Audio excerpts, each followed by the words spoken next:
Picture this. You've been doing everything right. You work hard, you spend carefully. Every month you move money into your savings account without fail, and slowly that number grows, $5,000, then $10,000, then $15,000. It feels good, it feels safe, it feels like progress. But here's what nobody tells you: that money sitting in your savings account, it's quietly losing value every single day. Not because of a bad investment, not because of a market crash, because of something most people never think about. Inflation. And before you say, "Yeah, I've heard of inflation, prices go up," I get it, stay with me. Because most people understand inflation as a concept but have absolutely no idea how badly it's actually hitting them. And once you see the math, you can't unsee it. Let's start with the basics. Inflation is the rate at which the cost of goods and services increases over time. When inflation is running at 3% per year, something that costs $100 today will cost $103 next year. Sounds small, right? But here's the thing: that's not just affecting your grocery bill, it's affecting the purchasing power of every dollar sitting in your savings account. Here's what I mean. Let's say you have $10,000 saved. Your bank is paying you 0.5% interest. Meanwhile, inflation is running at 3%. That means in real terms your money is losing 2.5% of its purchasing power every single year. After 1 year your account says $10,050, but in terms of what that money can actually buy, it's worth closer to $9,750. Your balance went up, your wealth went down. And this is where it gets really interesting. Because most people look at their savings account balance and feel secure, but the number on the screen isn't the full story. The real question is what that number can buy, and inflation is silently shrinking that answer every single year. Now here's what most people don't realize.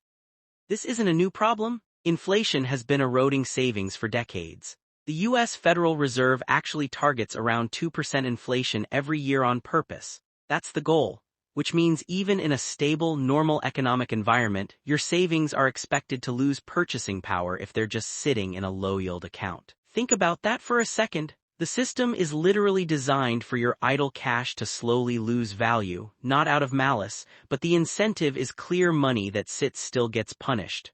Money that moves and works gets rewarded. Let me give you an analogy that makes this really click.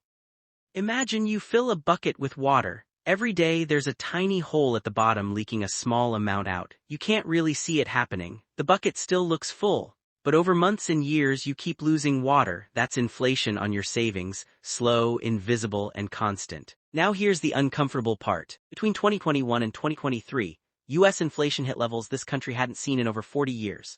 At its peak, inflation was running above 8%. During that same period, most traditional savings accounts were paying somewhere between 0.1% and 0.5%.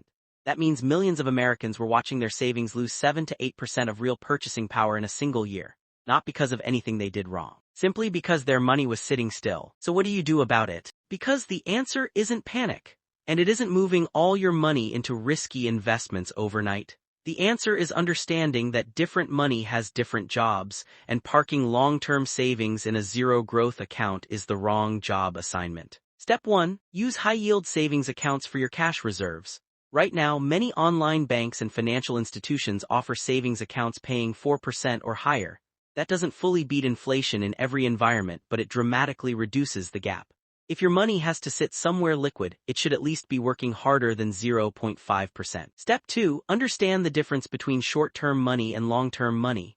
Your emergency fund: 3 to 6 months of expenses that stays in cash. Liquid, accessible, but money you won't need for 5 years or more. That money has a different job. Its job is to grow. And cash savings rarely grow fast enough to outpace inflation over long periods. Step 3. Put long-term money into assets that historically outpace inflation.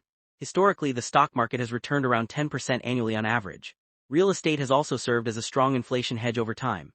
Even Treasury inflation-protected securities, called TIPS, are designed specifically to keep pace with inflation.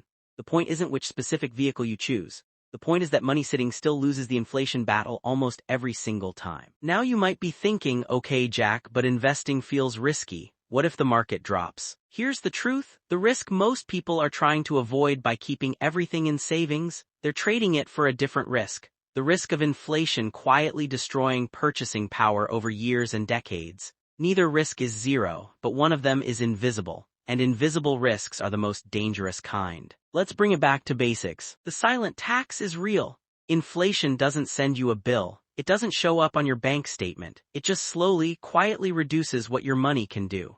And most people don't notice until years have passed and they wonder why everything feels more expensive even though their savings grew. Here's the truth: most people eventually learn the hard way. Saving money is the first step, but leaving all of it in low-yield accounts long-term is where the silent tax wins. Your savings account protects your money from disappearing, but only investing protects your money from quietly shrinking. If this video helped you see inflation differently, make sure to hit subscribe.